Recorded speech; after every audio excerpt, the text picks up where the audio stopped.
Thank you. Please be seated. Thank you all for coming. I'm joined by some pretty distinguished company up here. I want to thank my friends, the social entrepreneurs of America,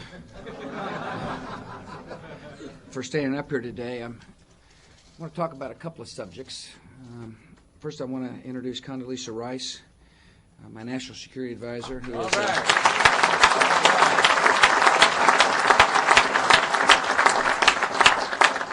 who, as I understand, is going to stay afterwards and answer some questions about our trip, which I appreciate you doing. I'm going to talk about the values that make our country unique and different. We love freedom here in America. We believe freedom is God's gift to every single individual. And we believe in the worth of each individual. We believe in human dignity. And we believe where we find hopelessness and suffering, we shall not turn our back. That's what we believe. And there are, in this land of plenty, there are people who hurt. People who wonder whether or not the American experience, what they call the American dream, is meant for them. And I believe the American dream is meant for everybody. And where we find there's doubt, we've got to bring light and hope. And so that's what we're here to talk about today. And the men who's up here represent a representative sample of what we call the faith community in America. People who first and foremost have been called because of a calling much higher than government. And they. All right. Amen. That's all right. Amen. I say social entrepreneurs because in many of our faith institutions we find people who are willing to reach out in the neighborhood in which they exist to help those who hurt and those who are in need. They're willing to take a new tact, a tact based upon faith, to heal hearts and provide hope and provide inspiration so that the American dream is available in every corner in America. And where we find those programs which are effective, society ought to support those programs. What I'm saying is we ought not to fear faith. We ought not to discriminate against faith-based programs. We ought to welcome what I call neighborhood healers into the compassionate delivery of help so that people can experience the greatness of our country.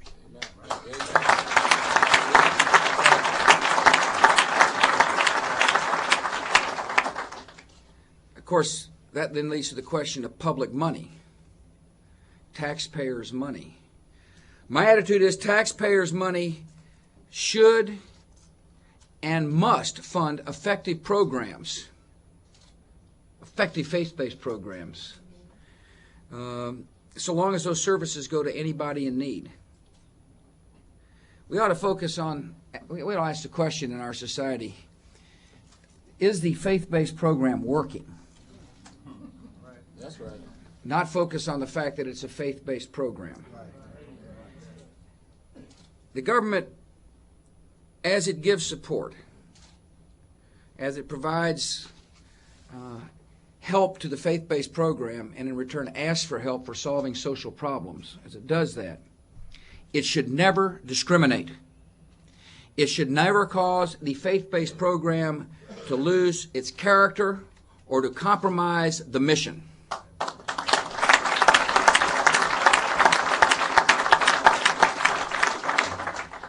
That's the basic principles of the faith-based initiative, which you've heard a lot about. Really what we're doing is we're signing up the armies of compassion which already exist and saying, what can we do to help you fulfill your calling and your mission? It's really what we're doing. I signed an executive order banning discrimination against faith-based charities by federal agencies. We waited for Congress to act. They couldn't act on the issue. So I just went ahead and signed an executive order, which will unleash, which says federal agencies will not discriminate against faith-based programs. They ought to welcome the armies of compassion as opposed to turning them away. I know you've heard from some of my key cabinet secretaries. Within their secretariat are offices designed to speak up for, defend, and empower faith-based groups, specially created within the bureaucracy. Look, I fully understand the issue, the frustration some face, and it's a frustration based upon a long practice here at the federal level, and that is there's no place for faith-based programs in trying to help people in need, and therefore we'll discriminate, shove out of the way, not deal with, make it hard for, create barriers to entry. And my administration is absolutely committed to reducing those barriers to entry. And we created these offices whose sole function it is to, one, recognize the power of faith, and two, recognize there are fantastic programs all throughout the country on a variety of subjects, all based upon faith, all changing lives, all making America live better, and therefore folks to be enlisted in making sure the American dream extends throughout our society. Now, let me give you some examples, particularly those who might be tuning in to this moment. People, what do you mean by faith-based discrimination? Well, in Seattle, there was an earthquake, and the Federal Emergency Management Agency gave disaster relief funds to schools, but denied them to the Seattle Hebrew Academy.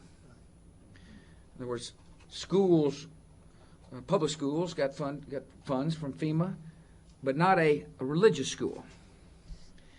And so we've changed that rule. That's the kind of discrimination that that may make some sense to people who are not exactly sure what I'm talking about. Another interesting example is in Boston, the Old North Church, the famous historic landmark, needed preservation funds, yet it was denied federal help because it was a church. And that's not right. That's not right. It makes no sense. And therefore, we're changing those kinds of rules. And we're also making sure that federal monies are available. It's one thing to talk about a faith-based initiative, but there needs to be money in the system available for the faith-based programs in order for it to make it work. And that's money that's coming out of these agencies already. I mean, we spend a lot of money here in Washington, and that monies ought to be accessible to effective faith-based programs which heal people from all walks of life. Money's not going to proselytize. Money's going to save lives.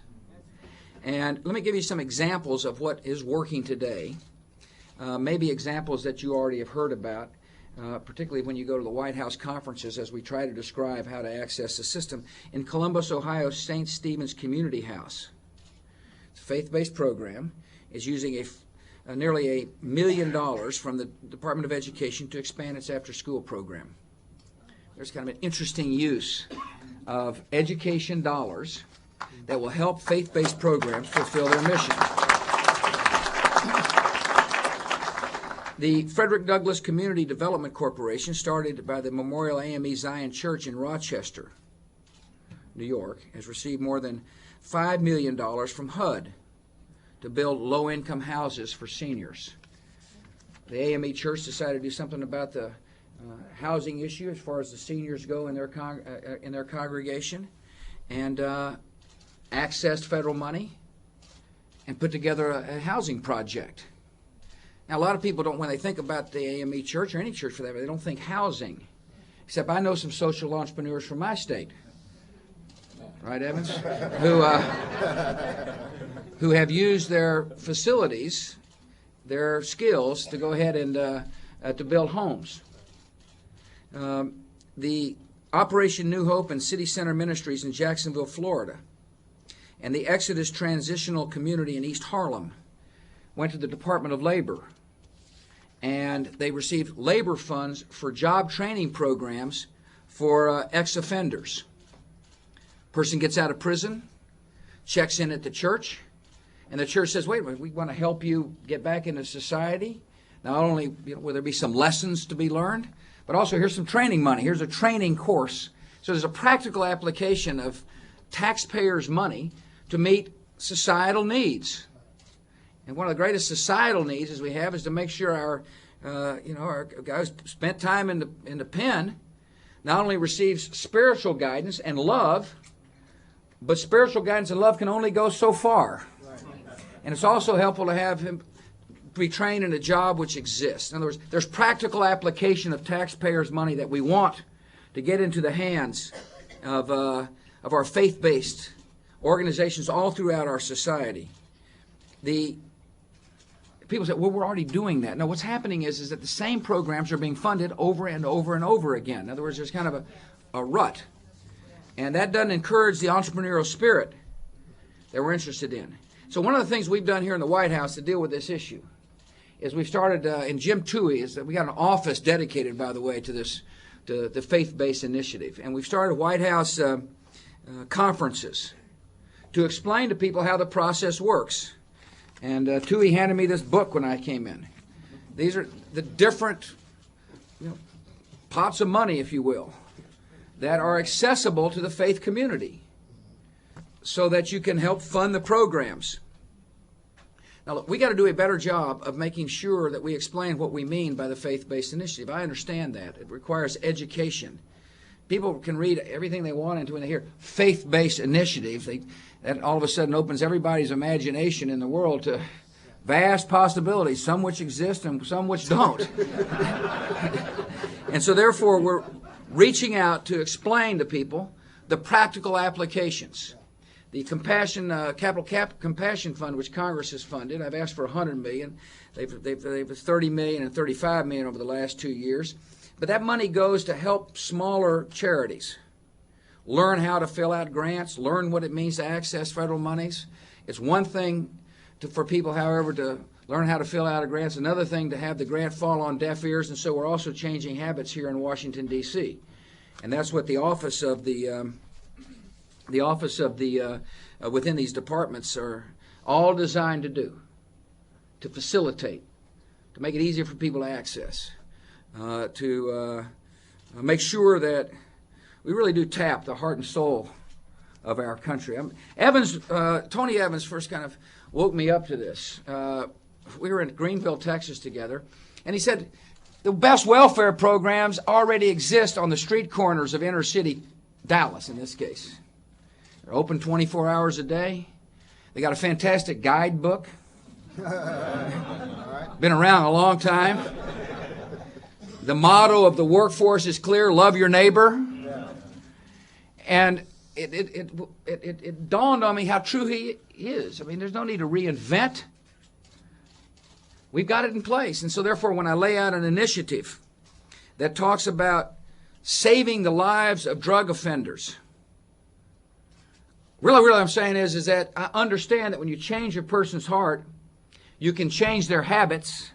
So let's enlist the faith community on the goal of saving people's lives who happen to be hooked on drugs. And $600 million over 3 years. I would hope that the faith community gets very much involved when Congress funds this. And by the way, part of this mission is for me to remind Congress they need to fund it. Right. But once funded, it's very important for the faith community to be involved. The 10-step program is a faith initiative when you really think about how it works. And I know many of you who run churches and synagogues and mosques in America are worried about addiction in your neighborhoods. And we want to help.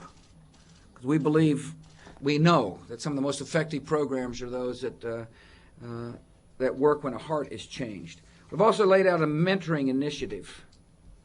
I would love to have every child who has a mother or dad in prison have a mentor. The most vulnerable of our population are those who may have a mom or a dad incarcerated. And they need love. They need a lot of love.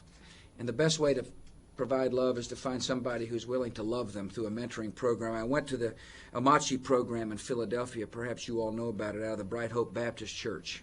Saw the program that works. There's a lot of initiatives around from the faith-based program that track the child who needs to be mentored. And the best place to find mentors, of course, is you can find them every Sunday. But we need help to make sure the program works. And so Congress, I've asked to get this program moving. My point is we got some federal initiatives job training, education, addiction.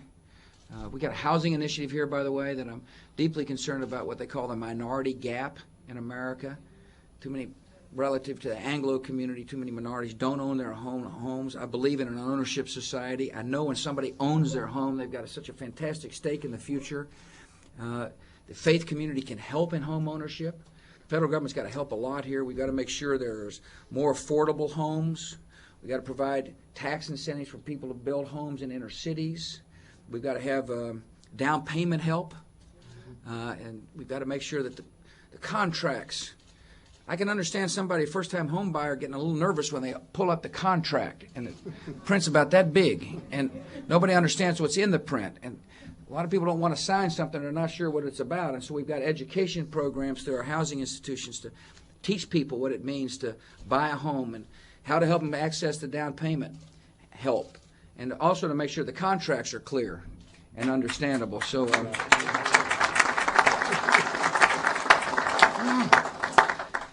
this is the mission at home, is to help people. And, government can help. I like to say government can pass out money, but it cannot put hope in people's hearts or purpose in people's lives. And that's why it's vital for our country to count on those who can put hope in people's hearts and sense of purpose in people's lives. And that's our faith community. You know, we will accomplish a lot here at home if we use all the resources available to our communities. And I will continue to tell the American people, one of the great untapped resources for government is to work side by side with the faith community. And I want to thank you all for your hearing the call.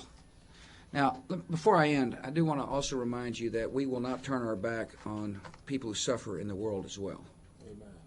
Amen. I have just come from Africa, and I'd like to share some thoughts, if you don't mind. First, Nkandi was traveling with me, of course. I don't dare go overseas without her.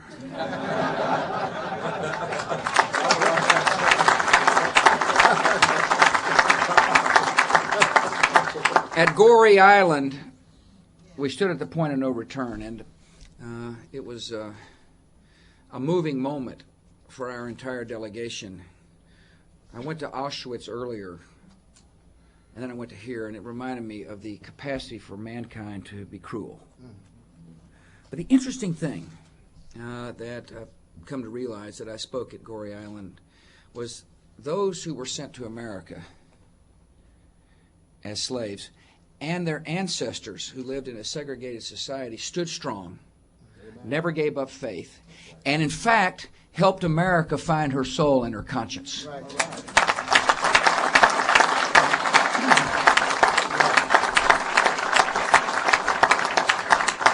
It's an interesting historical twist when you think about it. Those who were chained, set in those ships, separated from their families, those who were really beaten down, never lost their spirit, never lost their desire for freedom and hope, stood strong in the face of the oppressor, finally made the oppressor feel guilty, and in fact made us realize what it meant, liberty and justice for all.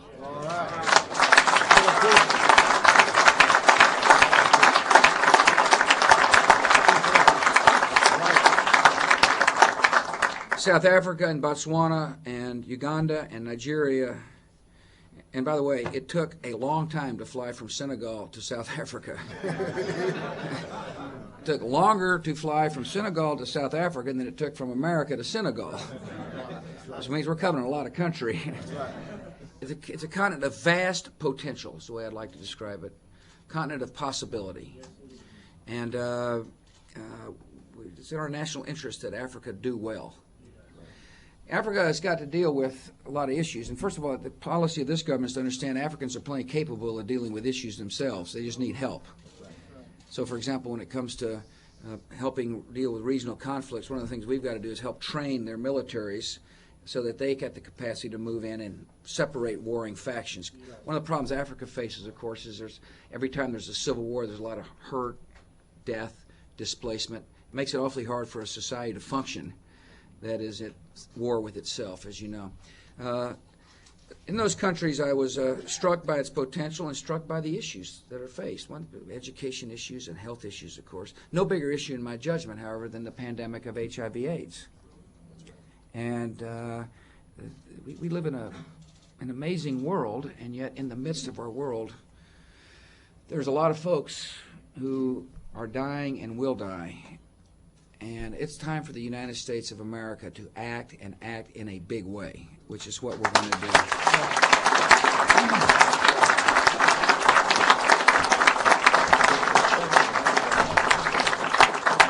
Reverend Rivers went over just to make sure that I fulfilled my promise. He was watching my every move there in the Congress.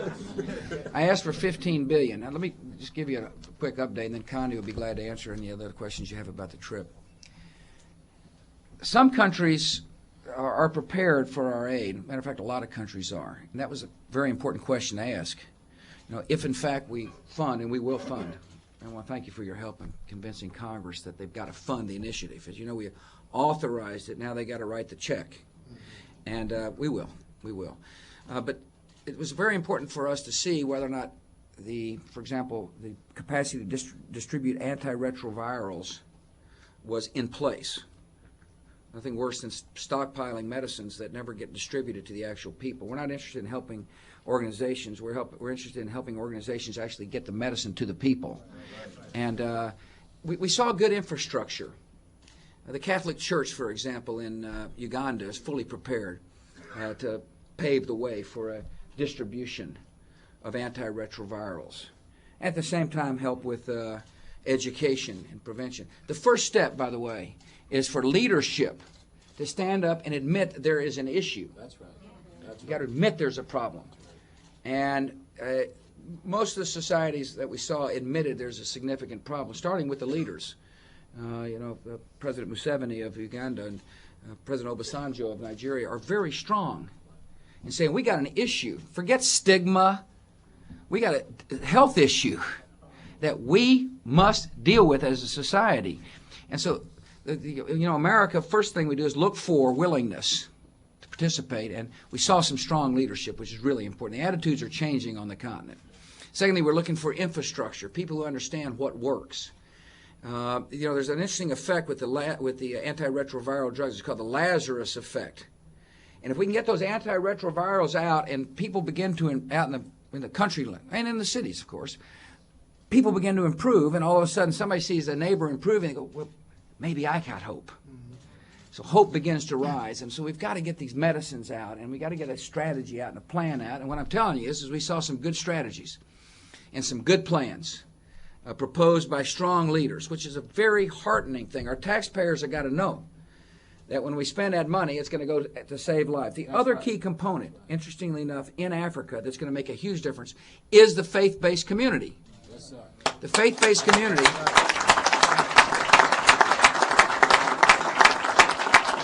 from all religions, all walks of life are interested in being a part of this solving this pandemic.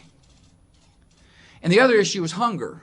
Our country puts $1 billion a year up to help feed the hungry. And we're by far the most generous nation in the world when it comes to that. And I'm proud to report that. This isn't a contest of who's the most generous. I'm just telling you, as an aside, we're generous. We shouldn't be bragging about it, but we are. We're very generous. However, one of the things it seems like we've got to do is help Africa feed herself. There is no reason in the world why the great continent of Africa can't be self-sustaining in food. If not only self-sustaining, how about being, the capacity to help others eat? And it's got a great potential. So that's the mission. The mission at home is to help those who hurt and make the vast potential of America available to every citizen. The mission abroad is to use our good heart and good conscience and not turn our back away when we see suffering. It has been it's a huge honor to represent our country overseas. I am a proud American. I'm proud of what we stand for. I'm proud of our heritage.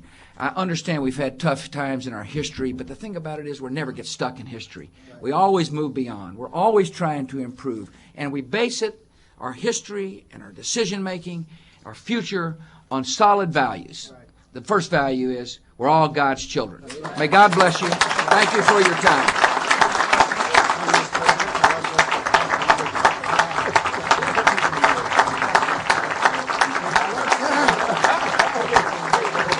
Thank you. Buster, thank you.